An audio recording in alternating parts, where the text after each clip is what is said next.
बिस्मिल्लाहिर्रहमानिर्रहीम इय्याका नअबुदु व इय्याका नस्तईन। अस्सलाम वालेकुम रहमतुल्लाहि व बरकातहू नाज़रीन, उम्मीद करता हूँ आप सब खैरियत से होंगे और आपकी ज़िंदगी अच्छी गुजरी होगी। बड़ी खबर, 13 बड़ी विकेटें गिर गई।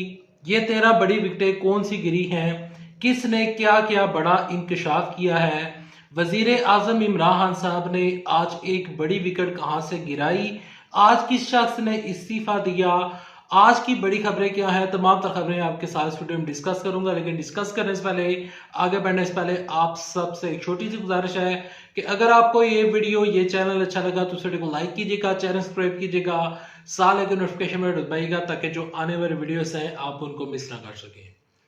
सबसे पहले आपको मैं हामिद मीर का एक बड़ा इंकशाफ आपके साथ शामिल करूंगा इस वीडियो में, और वो इंकशाफ ये है कि पाकिस्तान के सहाफ़ी जो कि सहाफ़ी हुआ करते थे, आजकल वो सहाफ़त से गायब हैं, लेकिन वो इंकशाफात करते रहते हैं। हामिद मीर साहब ने इंकशाफ करते हुए कहा है कि तहरीक इंसाफ के 25 अरकान असम्बली तहरीक इंसाफ को छोड़ रहे हैं और छोड़ने के बाद वो मुस्लिम लीग नून को ज्वाइन करने जा रहे हैं। यह दावा उन्होंने इस बुनियाद के ऊपर किया क्योंकि शाहिद खान अब्बासी का भी ऐसा दावा था कि वो कहते थे कि तहरीक इंसाफ के 20, 25, 30, 35, 40, क्योंकि ये जो फिगर्स है ये चेंज होती रहती है। एक लीडर उठता है, वो कहता है 30 बंदे हैं, दूसरा बंदा कहता है कि 35 है, तीसरा बंदा कहता है 40 है, हामिद मीर साहब कहते हैं 25 है। अच्छा, ये लोग कह रहे हैं कि तहरीक इंसाफ वाले जो लोग हैं वो तहरीक इंसाफ को छोड़कर मुस्लिम लीग नून में आ रहे हैं। ये वो ब्रेकिंग न्यूज ब्रेक कर रहे हैं। अब ये खबर है, दूसरी जानब क्या खबरें हैं वो अब आपके साथ शेयर करता हूं। बाद में शेख रशीद साहब क्या कहते हैं, वो क्या कहते हैं, आपके साथ वीडियो में डिस्कस करूंगा, तो वीडियो के साथ जुड़े रहें। आज अपोजिशन लीडर, सेनेट के अपोजिशन लीडर यूसुफ रजा गिलानी, जिनको जबरदस्ती सेनेट का टिकट दिलवाया गया, उनको वहां पर बनाया गया और हफीज शेख की जगह पर वो आए, और आने का मकसद ये था कि इमरान खान की हुकूमत चली जाए, लेकिन हुकूमत चली नहीं गई। चेयरमैन जो है वो आज भी पीटीआई का बैठा हुआ है। अच्छा, तो जो यूसुफ रजा गिलानी है उनके ऊपर एलिगेशन लगे थे कि वो तहरीक इंसाफ के साथ मिले हुए हैं। इस वजह से तहरीक इंसाफ ने सेनेट में जो तरमीमी एक्ट का बिल था स्टेट बैंक का, तो वो उन्होंने पास करवा लिया। तो इन एलिगेशन की बुनियाद के ऊपर जो चेयरमैन सेनेट, यानी कि सेनेट में जो अपोजिशन लीडर है यूसुफ रजा गिलानी, उन्होंने इस्तीफा दे दिया। उन्होंने इस्तीफा दिया, उस इस्तीफे के ऊपर शहबाज गिल जो है, वैसे बनता शहबाज गिल साहब कहते हैं कि इस्तीफा तो बिलावल भुट्टो जरदारी और आसिफ जरदारी का बनता था, और फवाद चौधरी भी ये कहते हैं कि इस्तीफा जो है वो बिलावल भुट्टो जरदारी का बनता था और बिलावल भुट्टो जरदारी और आसिफ जरदारी का बनता था। और जो यूसुफ रजा गिलानी है वो एक बड़े मासूम इंसान है, तो उनको बिला वजह रगड़ा गया है, तो उनको रगड़ना नहीं चाहिए था। यहाँ पर जो वफाकी वज़ीर इत्तलात और नशरियात फवाद चौधरी ने मजीद ये कहा कि हमें अपोजिशन से किसी किस्म का कोई खतरा नहीं है। यहाँ पर जो शेख रशीद साहब हैं वफाकी वज़ीर दाखिला पाकिस्तान, वो कहते हैं बिलावल आए या मौलाना आए, होना कुछ नहीं है, अंदर से 15 आदमी इमरान खान साहब के साथ है।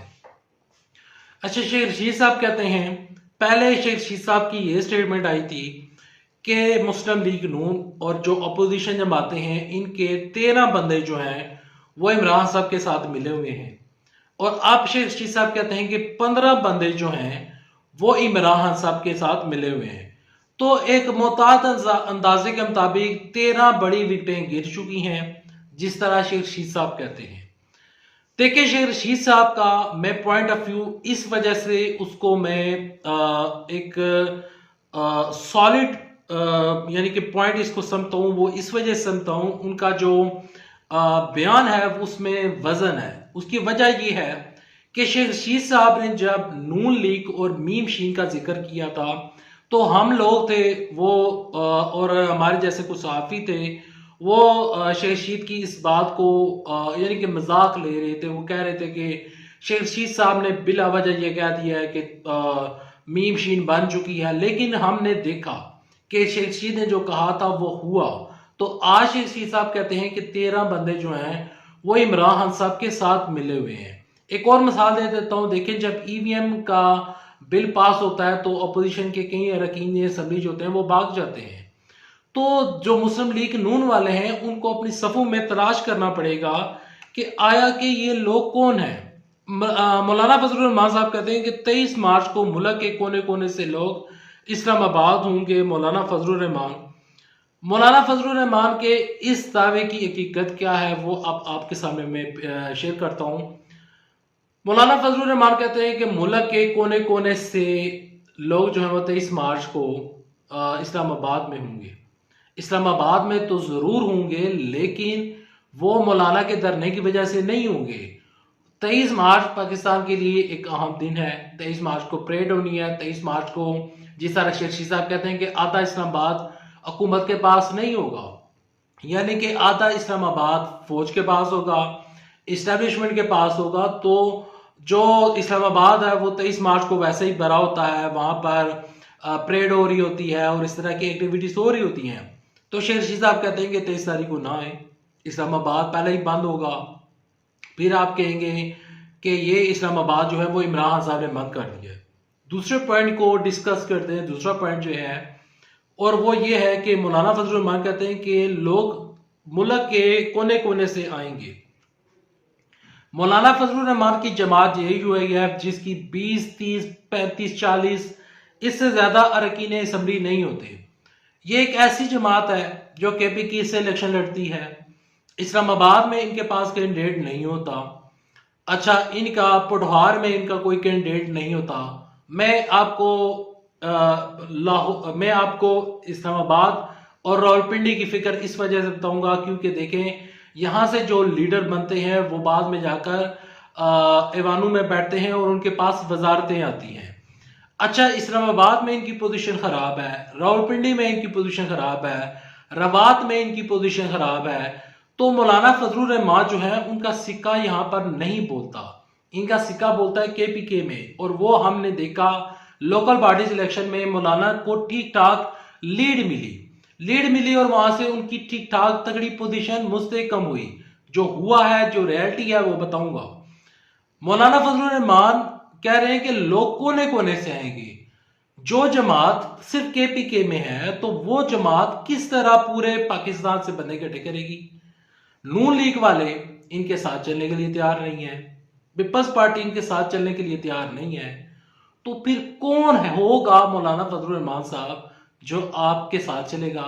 वही मदरसे के बच्चे होंगे जो हमेशा के साथ आ जाते हैं और आपके साथ नारे लगाते हैं और आपके साथ इस तरह की एक्टिविटीज करते हैं।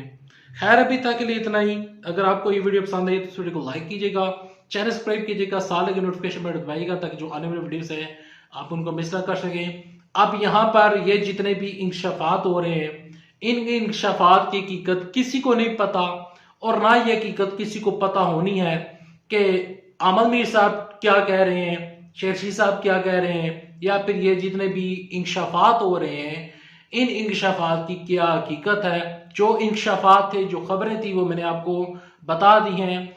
अब ये जो 13, 15, 20, 25 गद्दार हैं या फिर जो लोग हैं जो कि इमरान खान साहब के साथ मिले हुए हैं या मुस्लिम लीग नून के साथ मिले हुए हैं, ये एक बहुत बड़ी कंफ्यूजन है। और ये सियासत में एक ऐसी कंफ्यूजन है जिसका जवाब किसी के पास मौजूद नहीं है। नेक्स्ट वीडियो तक के लिए दे इजाजत। अल्लाह हाफिज। पाकिस्तान जिंदाबाद, पाकिस्तान फौज पे जिंदाबाद।